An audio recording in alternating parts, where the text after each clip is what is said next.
So David mentioned positive same-store sales growth this past quarter, the first time in 2 years. The stock is up about 50% year to date. What's the next step for you as CEO to ensure that this growth continues?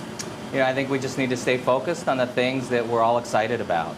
We're a food company. We've got a lot of innovation in our pipeline that we haven't really taken advantage of in the past, and we're focused on making sure that we're delivering our better ingredients, better quality message, while also bringing new types of products and new types of food for our customers.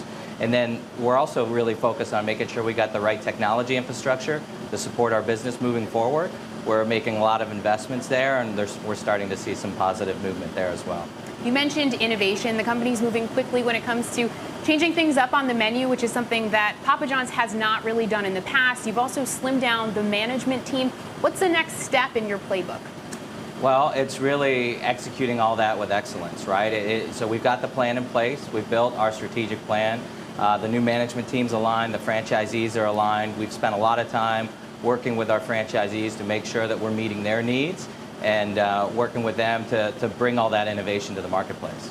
Got to ask about John Schneider. We've all seen his most recent interview in which he's criticizing company leadership, even the way the pizza tastes. How big of a thorn in your side is he? We don't really focus on that. Mr. Schneider is entitled to his opinion. We're focused on doing the things that are going to move the business forward. We're focused on making sure that we are taking care of our employees. We're focused on making sure that we're working with our franchisees. So, I can't really comment on how he feels or what he thinks. Rob, Contessa Brewer has a question for you back in New York. Great. Contessa?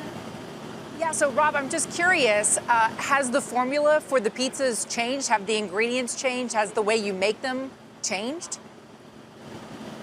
No, actually, nothing has changed. I would ask our franchisees how they feel about our products. I've never been a part of a system that takes more pride in what goes into the food that we're making and how we're making it. So we feel great about the food that we're putting out there. We haven't made any changes to the way we make it or to what goes into our products. Rob, you mentioned franchisees a few times. You're working closely with them. The company's providing financial assistance to them through 2020 to kind of help them through the things that have happened over the past 2 years. Right now, what's their biggest challenge in moving forward? Their biggest challenge is just, adopting the changes that we're putting in place. But everyone is excited, and we're all aligned that this is the right direction. So we're working with them very closely to make sure that we're building operational protocols and processes that help them be as productive as possible, despite the fact that we're bringing new ideas to market. Anytime you invoke change and you bring new ideas, there's going to be some transformation period, and we're working with them to make sure that's as seamless as possible. We'd love to get your thoughts on the delivery landscape. Papa John's works with 3 of the big aggregators. You also do delivery in-house. There's a lot more scrutiny, potentially more regulation coming down the line for that industry. How important is that piece of the pie to Papa John's, and what do you foresee in the delivery landscape moving forward? We love the idea that delivery is becoming a bigger part of the restaurant business in total. I mean, the aggregators have really tapped into an unmet need. And so we believe that we can partner with them. We believe that they can help us reach new customers. We also believe that they can help us through some of our high capacity periods of the day. Dinner time is a really busy time for the pizza business, especially when the weather's bad and no one wants to go out. So we feel like we've built partnerships and relationships with the aggregators that can complement our business, and we're not concerned with it substituting or replacing our business. What's your outlook on consumer sentiment right now? We're seeing a lot of moves in the stock market, obviously, investor concerns surrounding trade. From where you sit, how does the consumer look right now? It's one of the wonderful things about being in the restaurant business. Everyone has to eat. And as long as you are doing all the right things, putting the pride and quality into your product, taking care of your employees and taking care of your customers, you can, weather through both ups and downs in the marketplace. How big of an issue right now is finding the right talent to work in your restaurants? The economy is doing really well, but the labor market is also really tight. Turnover is historically high in the restaurant industry. What's Papa John's kind of doing to combat that and find the right people? You're absolutely right. That is one of our biggest challenges, and that's why it's more important than ever that we take care of our employees and we make sure that we're creating a work environment that is challenging and stimulating and provides opportunities for our employees to achieve their dreams, whether it be at Papa John's or somewhere else.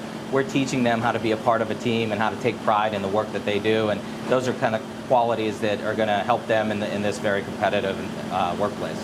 You led a similar turnaround at Arby's that was obviously successful. A lot of big marketing campaigns. We have the meats. Everybody, that's synonymous with the brand. What's the biggest lesson you're taking from that turnaround at Arby's and now applying to this turnaround at Papa John's? Yeah, I get a lot of credit for the Arby's turnaround, but it really was a team effort, and that's the most important thing, the team that you have in place. You got to make sure that everyone believes in the vision and where you're going and how you're going to get there. And if you build that, and you build that both with your internal employees as well as your franchisees, great things happen. Rob, final question here. What do you foresee as the biggest challenge and growth opportunity right now for Papa John's moving forward? I think the biggest challenge is just overall, the restaurant industry is challenged the restaurant industry is challenged from a transaction standpoint. People aren't eating more. We don't want to make people eat more. It's competitive, so we have to make sure that people choose us over our competition. The biggest opportunity is that we have a differentiated position in the marketplace. Frankly, we have worked really hard to build our quality position, and we can leverage that to be successful in the pizza industry.